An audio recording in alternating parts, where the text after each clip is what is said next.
Hey everyone, how's it going? Welcome back to another video. So this is my review for episode 11 titled The Holding. Tonight's episode was absolutely awesome. It was a perfect start, I think, to this new arc because I was a little worried about going into a new arc. Like I was very interested in these new people just based off of the trailer and stuff, and I've just been really intrigued by this new group. The whole end is the beginning thing. But I was worried about starting something new until I watched last week's trailer. It seemed really cool, but I was like, we're going to have to wait and see until we actually go into the arc and we learn a lot more about these characters. And after tonight's episode, I can definitely, like, my interest in this new group and how much I care about this new group. Like, no, I don't care about them. Like, I want them all to survive or anything, but just how much I'm invested in their storyline. It's way more than I was ever invested or interested in the whole Virginia storyline.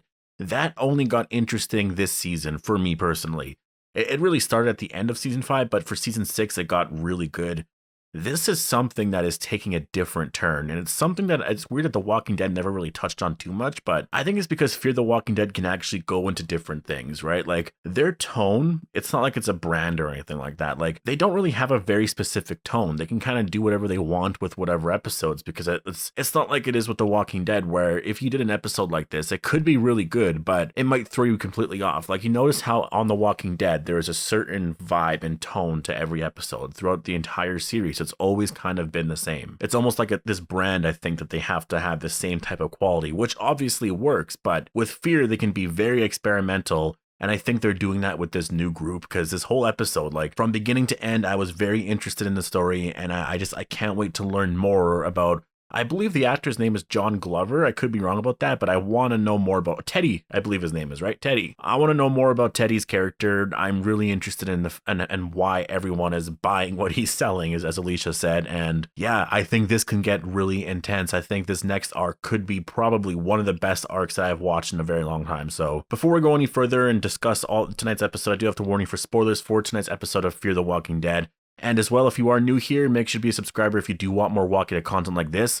I also uploaded a commentary track onto the members thing, so if you haven't joined the channel yet, or if you're interested in joining the channel anyways, I do have commentary tracks on there for most of the episodes. I'll choose which ones to put on there just based off of if it looks like it's going to be exciting. I do 2 a month, sometimes more, and as well as members only live streams. So yeah, if you're interested in supporting the channel, there's the join button down below. But let's talk about tonight's episode. So man, this episode was way too good from beginning to end. All the new characters that we learned about, I am very, very interested in. And let's actually talk about someone that we've had on the show here for quite some time, and that is Wes.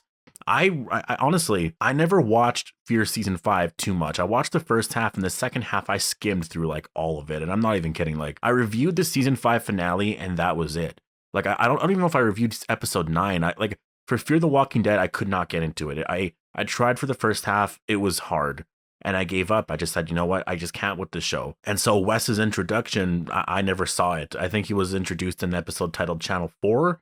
Which may have been the mid-season premiere for season 5, and I didn't watch that, I don't think. So I knew he looked familiar, but I was just like, where did you come from? Just kind of came out of nowhere in the last couple of episodes. This episode, though, it really explores that character so well, and I'm a huge fan. I love the actor. I love this character. I want him to stay on the show for quite a while.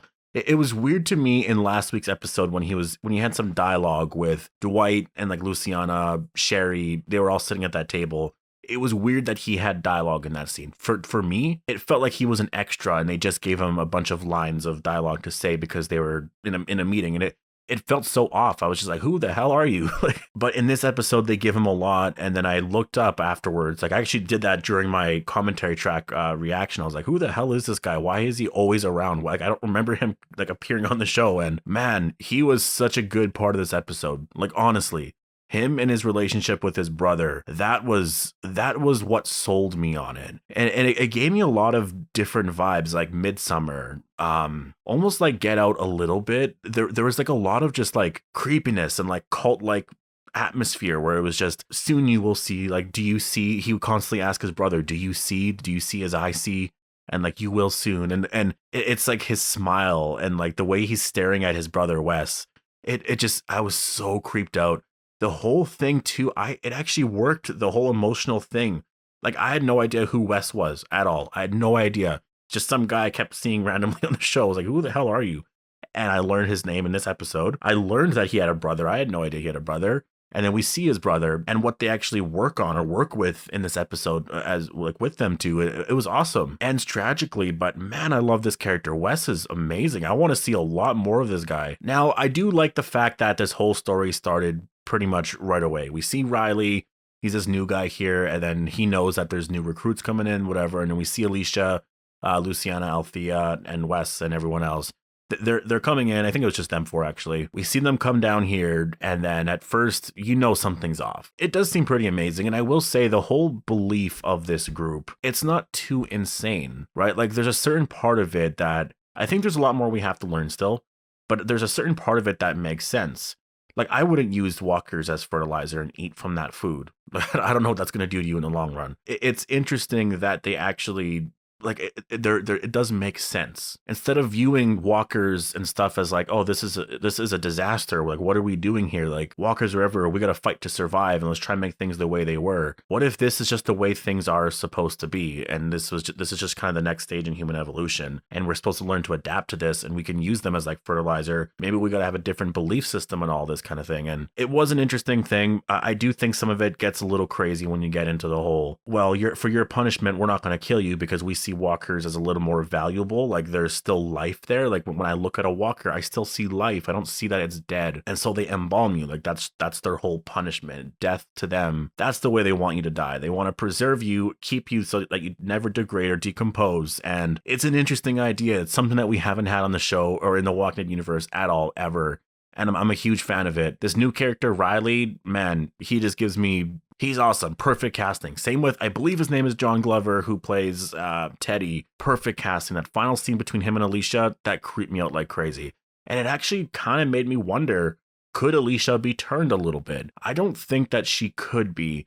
This group is really nuts. And I don't completely... like, we don't have all the answers yet. But it seemed like Teddy kind of... he did something to Alicia at the end there. Like, it's like he broke her down and Alicia started to kind of realize something for a second. I don't think she's going to join him. I don't know. Maybe this guy's that good. You know what I mean? He was really messing with her, and he was like, he's like Charles Manson, I would say. Like, he is someone that is so charismatic. Like, there are some people in the world that are just so charismatic. It doesn't matter how messed up they are. If you hang out around them, you could, like, if you are that kind of person, it actually doesn't even really matter how strong of a person you are and independently minded you are. Depending on the charisma of these people, you could be swayed in that direction, because some people do have that kind of power. It's true. If they hype him up to be this big thing, that was in this episode, they hyped him up like he was like this huge savior, like this big entity coming down the elevator. Like it was nuts, and everyone was smiling like they were so happy to see him. So I do wonder if something could happen to Alicia. I still think no, but the possibility is obviously there. In the end, everyone did escape, which is good. And so now everyone's back with Morgan, and now they got to try to find Alicia. So that's a shitty situation to be in. Alicia's gone, and now they all got to look for her. The one thing that they did introduce, though, at the end was just the fact that Althea found those CRM maps and took them to go and find the CRM. And I'm actually really interested now in knowing if maybe this is how Morgan could cross over into the Rick Grimes movies. Because she took them, so she has them right now. But obviously, she is going to come back at some point. We are going to have Isabel back on the show for the most part. Like, if Althea's gone now, we know that Isabel is going to return at some point this season for sure. Maybe later on in season 6, or maybe Althea's done for this season. I don't think so, though, but you never know. I think it's possible that when Isabel comes back, like, Althea might actually reach out to her, get her to come back to this place. They talk about some stuff, and I think there could be something there into like how Morgan joins. Because like, Morgan is going to be in the Rick movies. I don't know about the first one or second, maybe in the third, but at some point he's going to be in the Rick movies. He is going to learn of what happened to Rick, and you never know. What if he is in the first movie? Probably not. I don't think he would be, but like, if you think of the timeline, right now is around the time when Rick was taken away, about there, you know, on Fear. So it's about similar timelines. Maybe Isabel knows something about Rick and learned something about, you know, again, I really doubt, I'm just kind of throwing this out there, but I know that there is something here. Morgan is going to be in the movies with Rick. Like they're going to meet again. It's obvious. There's no way Rick and Morgan's story is done. And I think this was a part of it right here. Definitely. I think this part here, with them finding the maps, with Althea going to find Isabel coming back, I think it might not happen for a few years yet, but I think that was something that was planted and something that Morgan's going to be aware of later because Alicia also mentioned in the episode, she was talking to Althea and saying, what the hell was that? Why did you go to that soldier? Like, why did you do that? And so Althea's probably gonna, or Alicia will probably question Althea much later. And yeah, I think that's where we're going there. But overall, I am a big fan of this episode. I loved it so much. It was such a great episode. I had so much fun watching it, and I can't wait for next week's. I will be doing a trailer breakdown tonight, so stay tuned for that. I can't wait to check that out. I really want to see what episode 12 is gonna do, because so far everything's been good, and I think out of all the footage we've got from the trailer, we've seen it all now on the show. And so what's next? Everything else is new. There might be a few scenes we haven't seen, but everything else for the most part is new. And I want to know why this group wants Morgan. Why do they want Morgan so bad? And so I have a feeling that they are going to find Morgan, because what's his name? Riley mentioned that they want to go topside, which is just not underground. And so I guess if they do that, then yeah, it's going to be interesting. I don't know why they wanted Morgan. I still don't know why they want Morgan, but I don't think it's going to be anything too insane. It probably will just be something very small in the sense of Morgan is the one who destroyed this place or did something like this. And yeah, I don't know. I don't really know the whole thing here, but I imagine we are going to learn some stuff soon. So post all your thoughts down below. Hope you all enjoyed the video, and I'll see you guys in the next one.